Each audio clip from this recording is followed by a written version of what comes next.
them.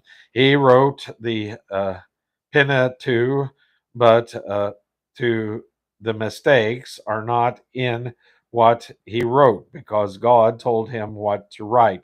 The mistakes were in his actions. He had a temper. Sounds familiar. If you have a temper, then you're not alone. Moses had one too. And so I guess I feel better about that.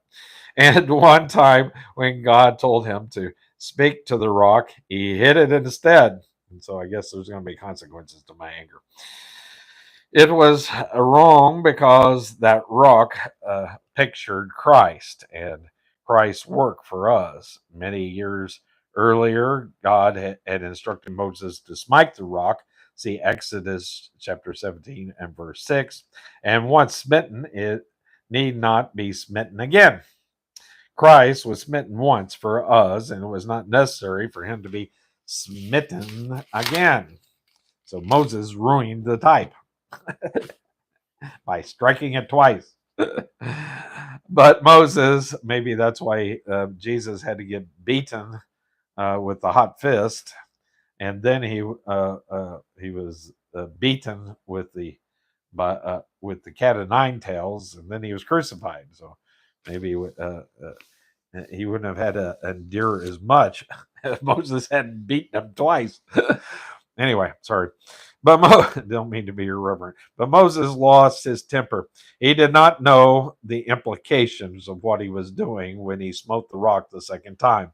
Albeit he made some mistakes. Now that his life is past, it is wonderful indeed to note that the thing God remembers is his faithfulness.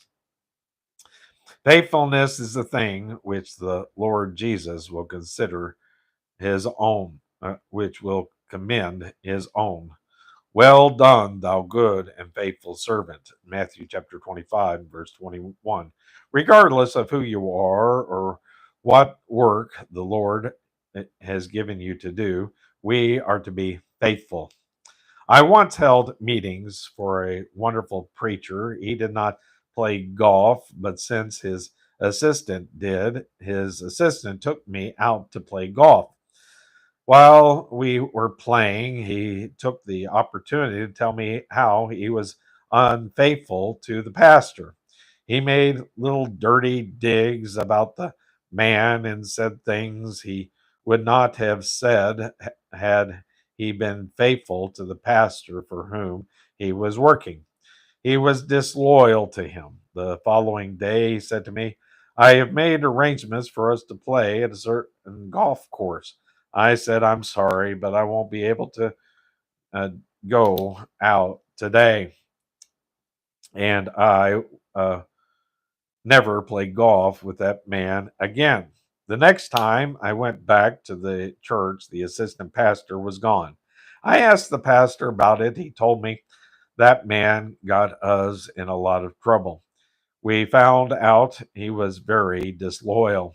I wondered at the time if I should have told the pastor about his assistant. I have no use for a man who is not faithful to the man he is to serve. If you cannot be faithful to the man you are working under, you ought to leave your position. If you are not faithful to him, you are not faithful to God.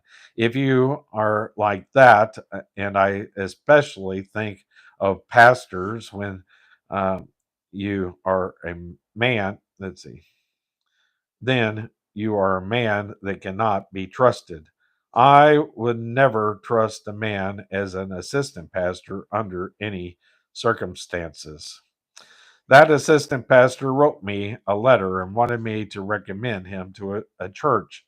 I did not recommend him. How can you recommend a man as a pastor when he has not was not faithful as a assistant? God says that Moses was faithful. Wouldn't it be wonderful to hear God say to you, He was faithful? Now, notice that the verse began by saying that Christ was wonderful. How, who was faithful to him that appointed him? How then was he superior to Moses?